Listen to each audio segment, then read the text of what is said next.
भारतीय वायुसेना के पूरे युद्धक जहाज घुस गए सब वहां पर और नेवल ब्रेकेज लगा दिया। भारतीय नौसेना ने ऐसे मिसाइल मारा, जो पाकिस्तानी जहाज थे उनके बगल में मिसाइल जानबूझ के मारता था, जो उनके मर्चेंट वाले जहाज थे, जो उनका पेट्रोलियम लाने वाला था, सारा जहाज उधर ही रुक गया कि ना ना हम ना जाएंगे, नेवी उधर मार रही है। पूरी तरह से पाकिस्तान का इतना भयानक नेवल ब्लॉकेज था कि पाकिस्तान के पास केवल 6 दिन का पेट्रोलियम बचा था।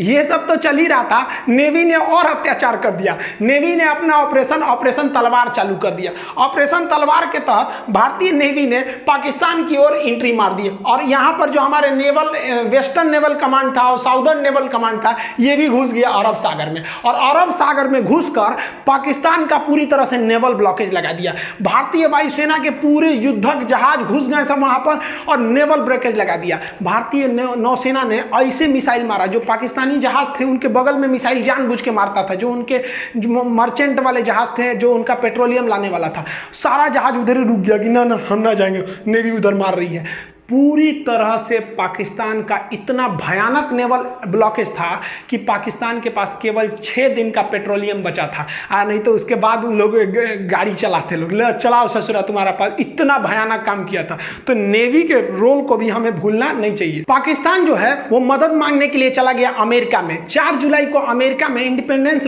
डे के रूप में मनाया जाता है, तो वहाँ क्लिंटन साहब के पास पहुँच गया। एक्चुअली जो पाकिस्तान है ना, पहले अमेरिका का रखेल था, अभी वो चाइना का रखेल बन गया है। पहले वो अमेरिका से फसल था, तो अमेरिका से कहा कि सुनिए ना, मदद करिए मेरा। अमेरिका के पास गया मदद करने के लिए, तो अमेरिका ने पूछ दिया नवाज शरीफ से, ये बताइए वो नॉर्दर्न इन्फेंट्री आपकी फौज घुसी है कि नहीं घुसी है? तो कहा कि हमरे फौज घुसी है और ये चट्टा घुसा दिया बिना हमरे बतैले। देखिए एक्चुअली होता क्या है कि पाकिस्तान में जो सेना होती है ना, प्रधानमंत्री की भी वैल्यू नहीं देती है।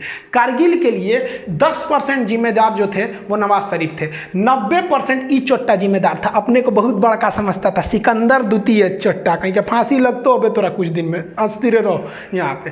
तो ये इनको तो पता था, ये तो बेचारा खुद अपने जनरल से डरते थे, जबकि ये इतना बड़का नमक हराम है कि इसको जनरल का पद नवाज शरीफ ने दिया था, जबकि ये सबसे जूनियर था जनरल की लिस्ट में, फिर भी इसको दिया। ये क्या किया, नवाज शरीफ को हटा के अगले साल खुद क्या बन गया, राष्ट्रपति बन गया। हम ही बढ़िया से हुआ। ये तो तू लोग यार अपने देश का नहीं है तो हम लोग का कहाँ से हो जाएगा रे। तो ये बिल क्लिंटन ने कहा कि सुन नवाज शरीफ, देर चक्कर मत कर यहाँ पे, तो पहले परमाणु बम फोड़ा है तो हम तोरा दिमाग खराब है, तू क्या समझता है, तू गलत काम करेगा हम तोरा साथ देंगे, पूरी दुनिया हमको नहीं थूकेगी, तू अपनी फौज पीछे बुलाओ। तो ये लोग अकेले रूम में बात कर रहे थे, तो बाहर में पाकिस्तानी जो इनके साथ जो गए थे सब चमचा बेलचा, वो कहते कि हाँ नवाज शरीफ हैं, इनको तो अमेरिका वैल्यू देगा, रखेल को तो कोई वैल्यू देता है, मुंह लटका के नीचे आए हैं, अमेरिका वैल्यू नहीं दिया, चलो फौज वापस बुलाओ। तब तक पगला ये चाइना गया था मदद करने कि हमको मदद कीजिए यहाँ पर। तब तक भारतीय जो थे सब टेलीकॉम वाले इसका बतिया रिकॉर्ड कर लिया सब, और भारत के अटल बिहारी वाजपेयी और यशवंत सिंह जो थे, जसवंत सिंह, इन्होंने प्रेस कॉन्फ्रेंस में वो टेप सुना दिया कि इससे सूरज चाइना में कह रहा है कि हमारी फौज घुसी हुई है, और यहाँ एक्सेप्ट कर लिया। यानी दुनिया के मैटर पे ये तो चौपट हो गए। लेकिन ये चोट्टा हटने का नाम नहीं ले रहा था, क्योंकि ये चाहता था कि हम चुनाव लड़े यहाँ पर। बताइए हमारी सेना कितनी बेहतरीन होती है, सर्जिकल स्ट्राइक करके आई तो मोदी जी बोलने लगे कि हमारी सेना की है, हमारी सेना की है, नेता कहने लगे सब मारे। लेकिन फौज ने कभी नहीं कहा। बहादुरी यही होती है भाई, बहादुर की पहचान जंग के मैदान में होती है, मीडिया में नहीं होती है। लेकिन ये मानता नहीं था। तो ये सऊदी अरब के राजकुमार जो राजा थे उस समय फहाद, उन्होंने फोन किया इसको कि रे चोट्टा कहीं का, तू शांति से रह जाओ मैटर पे, न तो तोरा हम व्यवस्था कर देंगे। ये खुद अपनी आत्मकथा में लिखा है कि हम तो नवाज शरीफ को टपका दिए रहते अगर ये बीच में नहीं आए रहते। तो सोचिए ये अपने प्रधानमंत्री को टपका रहा था, रे चोट्टा।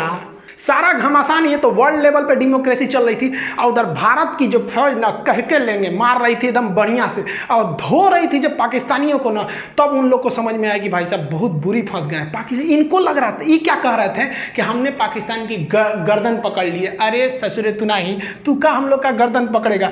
बड़ी एक गनीमत मनाओ ना कि जितना हरामीपन तुम लोग करते हो ना, अगर भारत ने एक बार हरामीपन किया ना तो तुम लोग इतिहास में पढ़े जाओगे। एक देश हुआ करता था, पाकिस्तान नाम था। जैसे भारत में कैसे छोटा बच्चा को कहानी सुनाया जाता है, चंदा मामा दूर के, वही पाकिस्तान ऐसा था, बाबू बाबू हल्ला मत करो नहीं तो पाकिस्तान की तरह थुराओगे। ससुरे तू लोग ना पूरी दुनिया में ना मुसलमानों का नाम चौपट किया तुम लोग, तू लोग की वजह से पूरी दुनिया में ना मुसलमानों को गाली दिया जाता है। ये चट्टा क्या करेगा, कहीं जाके बम फोड़ देगा। अरे यार तुमको इतने माँ के दूध में तो इतना गर्मी है ना, तो आओ ना हमारी फौज खड़ी है, काय लिए पीछे से हमला करता है चट्टा कहीं का। तो देखिए इन लोग पे भरोसा करना नहीं चाहिए। 14 जुलाई तक पाकिस्तान के जितने हिजड़े घुसे थे उन सारे हरामियों को भारतीय सेना ने मार दिया, और राजनीतिक रूप से अटल बिहारी वाजपेयी ने घोषणा कर दिया कि पाकिस्तान ने हमारे पीठ पर खंजर मारा था, हम उसके सीने पे गोली मारे हैं। ये देखने में व्यक्ति बूढ़ा था, इनको कम मत समझिएगा, बुढ़ापा में परमाणु परीक्षण करने वाला प्रधानमंत्री हमारे अटल बिहारी वाजपेयी। हम उन खुश नसीबों में से हैं जिन्होंने प्रधानमंत्री के रूप में अटल बिहारी वाजपेयी और उसी समय राष्ट्रपति के रूप में एपीजे अब्दुल कलाम को देखा है। ये नसीब अब किसी को नहीं होगा जो एक साथ इतना योग्य राष्ट्रपति और इतना योग्य प्रधानमंत्री देखने को मिले। अब ये नसीब किसी को नहीं होने वाला है जो दो बड़े नेता इतने योग्य हो जाए।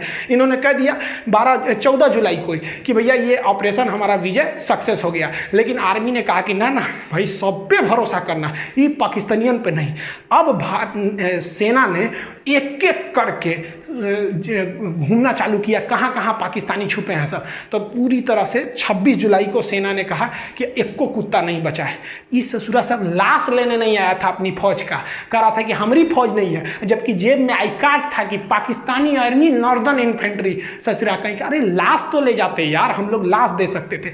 भारतीय सेना की बहादुरी देखिए। पाकिस्तानियों ने जब 14 मई को हमारे पेट्रोलिंग पे गए कैप्टन सौरभ कालिया को पकड़ा था, चारों ओर से घेर लिया था, तो इन पर इतनी यातनाएं दिया था ना, इनके आंख निकाल लिए थे, इनके होंठ और जीभ काट लिए थे, कान काट लिए थे सब, नाखून निकाल लिए थे सब, इनके कपड़े उतार कर इनके गुप्तांगों को काट लिया गया था, इनके लाश के टुकड़े करके बोरा में भर के फेंक दिया गया था। इन हरामी पाकिस्तानियों ने इतना गलत काम किया जो युद्ध इतिहास में कभी ऐसा नहीं है, युद्ध के नियम में नहीं है ऐसा। जबकि भारतीय सेना जब अपना सर्च ऑपरेशन कर रही थी, जो कुछ पाकिस्तानी जो थे मर गए थे, कुछ घायल थे, जो अपने आखिरी सांसें ले रहे थे, उन्हें इज्जत से पानी पिलाया, उन्हें इज्जत से दफनाया। उन्हें पहले पाकिस्तान को कहा कि आप अपनी फौज को ले जाइए, नहीं ले गया तो उन्हें इज्जत से दफनाया गया था। ये फर्क होता है एक जानवर और एक इंसान में। हम सबको ये फर्क बना के रखना होगा, तभी अलग पहचान है। हम जब भी हिंदुस्तानी अगर विदेश में जाते हैं तो इज्जत के नज़र से देखे जाते हैं, और ये पाकिस्तानी जब भी जाएंगे शक के नज़र से देखा जाएगा। 4 बार सिक्योरिटी जांच होगा कि चोट्टा बम लेके तो नहीं आया है। ये इंसानियत बरकरार रहना है। दुश्मनी की आड़ में हमें पाकिस्तान से बेहतर बनना है, न कि पाकिस्तान से खराब बनना है। ये इंसानियत हमारी सेना की बरकरार रहनी चाहिए, जो उनके अंदर कूट कूट के भरा है। इस लड़ाई में घाटा क्या हुआ? पाकिस्तान के कई सैनिक मारे गए, अमेरिका से उनका रिश्ता खराब हुआ, पूरी दुनिया का पाकिस्तान के ऊपर से फेथ खत्म हुआ, पूरी दुनिया को लग गया कि ये जम्मू कश्मीर और सियाचिन पर रास्ता रोकना चाहते थे, तो क्या रोकेगा हम लोग का? इन लोग की डिप्लोमेसी फेलियर हो गई, और सबसे बड़ा जो घाटा लगा इन लोग को, वो इनके आर्मी में कोऑर्डिनेशन ही नहीं था। इनके वायुसेना को पता ही नहीं था, नौसेना को पता नहीं था कि कारगिल में युद्ध होने वाला है। ये तो सोच रहा है बस इसका मन बढ़ ही था, ये कर दिया। लेकिन भारत की अगर बात करेंगे तो भारत के साथ भी कई समस्याएं थी। पहला कि भारत के लिए वेदर एकदम खराब था, मौसम पूरी तरह खराब था, हाइट इतनी ज़्यादा थी कि हम लोग हाइट पे चढ़ रहे थे, तो हाइट की वजह से प्रॉब्लम हम लोग को फेस हो रहा था युद्ध के वक्त में, और ऑक्सीजन वहाँ कम हो जा रहा था, और हम लोग तो रेडी ही नहीं थे लड़ाई के लिए। और अचानक हो गया, कौन रेडी रहेगा भैया? फरवरी में हम लोग मिलने गए, हमारे राष्ट्रपति हमारे अटल बिहारी वाजपेयी वहाँ जाके प्रधानमंत्री से गले मिलने, हमको क्या पता तुम खंजर घोंप देगा यहाँ पे।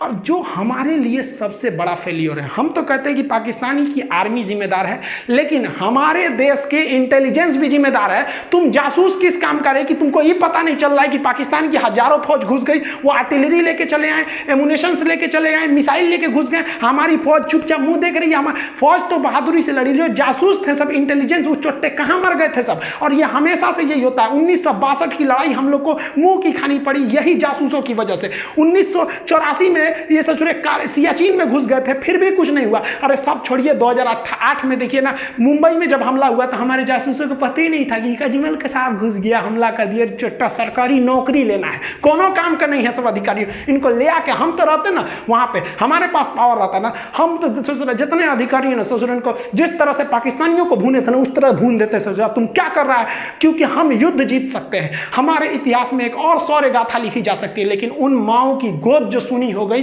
करगिल की लड़ाई में, उन्हें हम कभी नहीं लौटा सकते उन चोट्टे जासूस इंटेलिजेंस वालों की वजह से। बस नौकरी हो गया ना, सरकारी नौकरी, अब कौन जरूरत है जासूसी करने का। मेहरारू संगे घूमो हम लोग, हाँ कैसी हो देश भाड़ में जाए।